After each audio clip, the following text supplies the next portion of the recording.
Elvis Shkambi është djali që bëri vetgjyqësi brenda sallës së gjykatës së apelit, pasi gjyqtari i çështjes vendosi në disfavor të familjes Shkambi. 20 vite në kërkim të drejtësisë me një dokument që e kishte bler pronën, e cila nuk u bë asnjëherë e tyre, Elvisi vendosi të merrte vendimin fatal.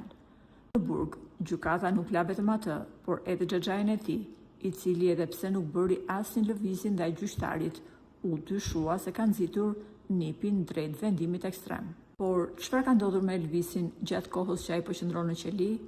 Mësohet se personi i vetëm që i ka dhënë shpresë për të duruar ka qenë e dashura e tij, një vajzë veriore e cila, kur e ka takuar në qeli, i ka thënë se do ta presë dhe do të jetë mbështetja e tij në çdo moment.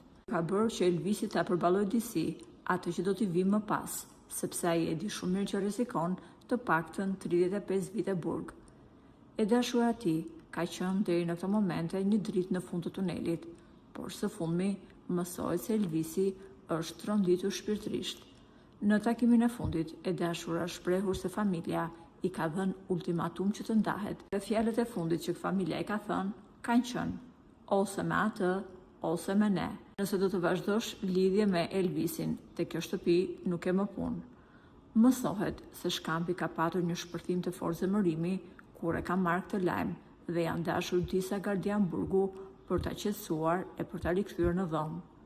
Duket se brenda qelisë, i riu nuk ka humbur vetëm lirinë, por edhe të dashurën e tij.